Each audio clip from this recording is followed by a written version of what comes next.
Paz do Senhor Jesus, meus irmãos, bem-vindo ao nosso canal, que traz uma palavra para que viesse tranquilizar o teu coração, para que você não venha ficar preocupado, muitas das vezes, e até te perturbando com aquilo que às vezes podem falar de você ou podem te desejar. Meus amados irmãos, Noé, na boca do povo, é chamado de louco. Mas ele tinha a convicção e a certeza em que estava fazendo a vontade de Deus, em que estava ouvindo a voz de Deus e estava executando um projeto que Deus havia dado para ele. Então não fique preocupado com aquilo que podem falar de você, ou que podem pensar ao teu respeito. Noé sabia que estava em uma grande obra e não poderia parar. A Bíblia fala que Neemias estava reconstruindo os muros de Jerusalém. Sabalate, Tobias e Gesem levantou contra ele, mas ele não parou a grande obra. A Bíblia fala que na boca do povo, Elias é o perturbador de Israel. Mas, na verdade, quem é o perturbador de Israel é Acabe, corrompendo aqueles que tinham a mente fraca para poder sentar na mesa de Jezabel e para poder viver a corrupção e não viver segundo a palavra de Deus. Elias, na boca do povo, é o perturbador, mas, na verdade, quem é o perturbador não era ele, porque ele era perturbador porque estava pregando e ensinando a verdade.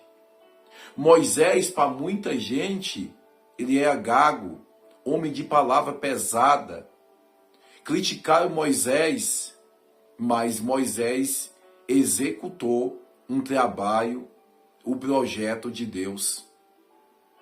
Muitos vão procurar os seus defeitos para tentar lhe acusar daquilo que eles não acham em você. Eles vão tentar caçar falhas em você. Jesus foi chamado de endemoniado pelos fariseus, dizendo: você expulsa demônios, é pelos príncipes dos demônios. Mas Jesus estava tranquilo, sabendo que estava exercendo a obra do Pai.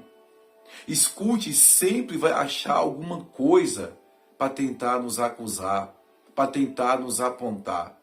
Por mais que você faz a obra de Deus com amor, por mais que você pregue a palavra cristocêntrica, a palavra bibliocêntrica, vão se levantar contra você.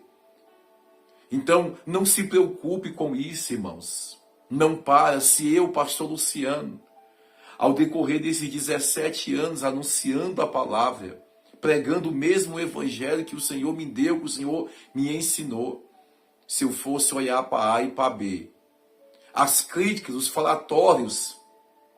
Hoje mesmo o pastor Ageu conversando comigo, ele falou assim: pastor, mas tem muita gente que te odeia.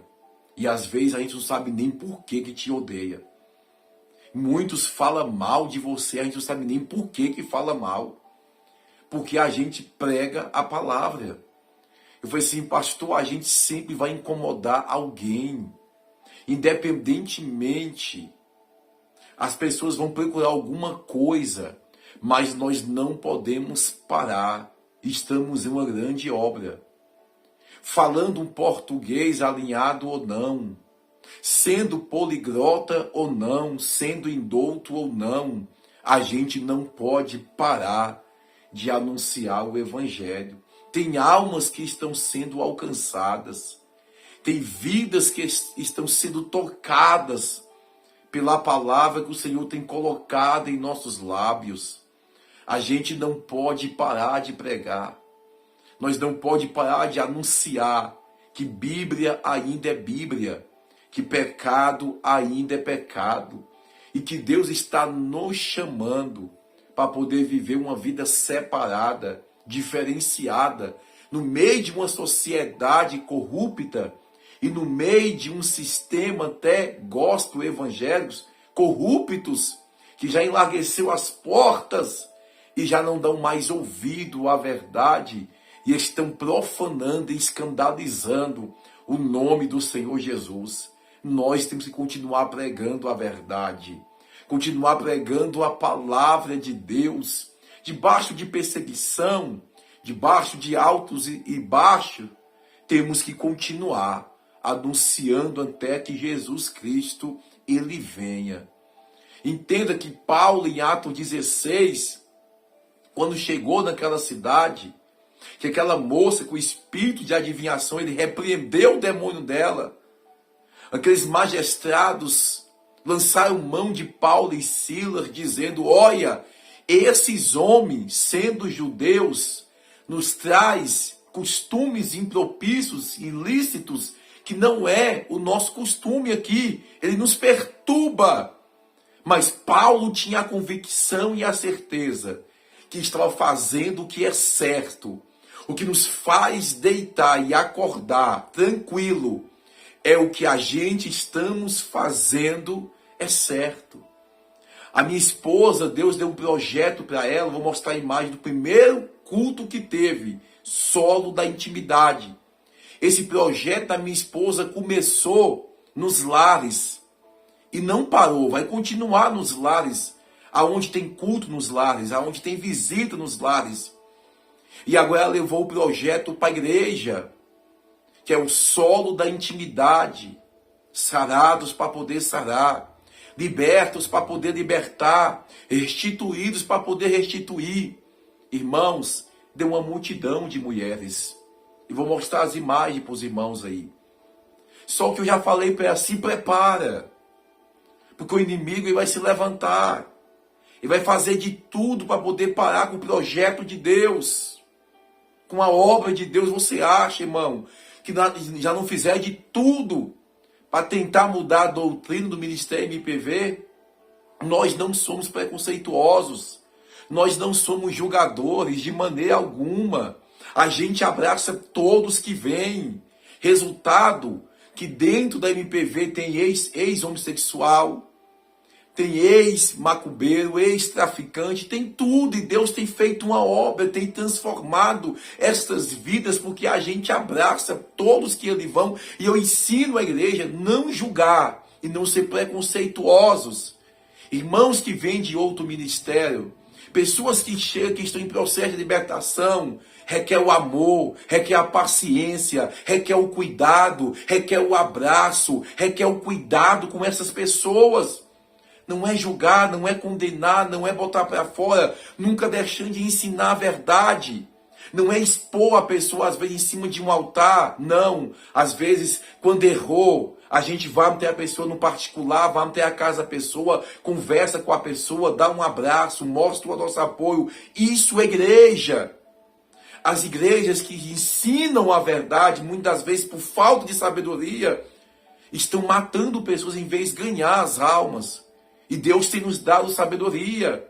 Então, nesse projeto que a minha esposa está, com o apoio das irmãs, solo da intimidade, tem mulheres de todos os jeitos que vai vir. Eu falei para elas, mulheres feridas, decepcionadas, mulheres que precisam de um abraço, precisam de uma palavra, mulheres que já sofreram tanto, que já não acreditam mais em nada. Então, esse é o projeto a qual de abraçar, de acolhimento e de ensinar o verdadeiro evangelho da salvação e do reino do céu. Então, Deus surpreendeu as irmãs. A MPV, muitos falam assim, pastor, porque a igreja começa a ter tanto projeto, não é nós que quer ter tanto projetos. É Deus que nos dá para poder trabalhar. Evangelismo nas ruas, oração na igreja. Segunda-feira tem ensaio das irmãs. Terça-feira nós temos campanha de oração, só de oração na igreja. Quarta-feira, culto de ensino com temas avivados pela palavra. Quinta-feira a gente traz um ensino, boca a boca, conversando com os irmãos, explicando a palavra. Sexta, culto de libertação. Sábado, a gente temos vigília, tem outros projetos das irmãs. Domingo, culto de departamento. Então a gente sempre estamos trabalhando, nós temos por anos congressos, nós temos o Aviva Planaltina do Goiás. Então, uma igreja precisa ter um trabalho. Uma vez por mês nós temos a segunda de adoração e louvor. que é um culto voltado só à adoração e uns 40 minutos de palavra. Porque a palavra nunca pode estar de fora de um culto, irmão. Então, Deus nos dá para poder trabalhar para o Senhor.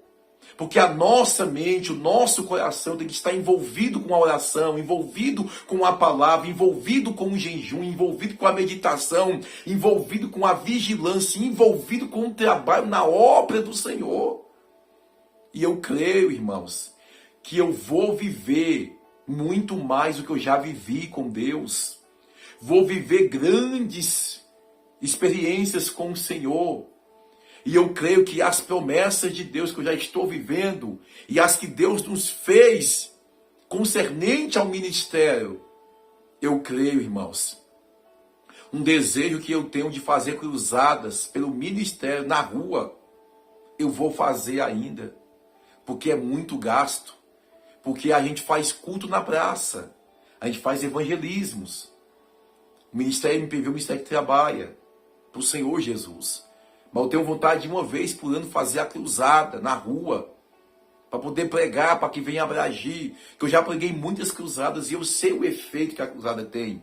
De anunciar o evangelho, de chegar aos lares das pessoas, aquele som, aquela pregação, aquele louvor, vai surgir um efeito na vida de alguém que está depressivo, na vida de alguém que às vezes quer tirar a própria vida, na vida de alguém que às vezes que não acredita mais em nada, e aquela mensagem chega e causa o impacto da vida que é a pessoa. Quantas almas que já vieram até a nós, irmãos, que ouviu a mensagem através de um som e Deus fez a obra. Então Deus, ele age, irmãos. Que Deus te abençoe.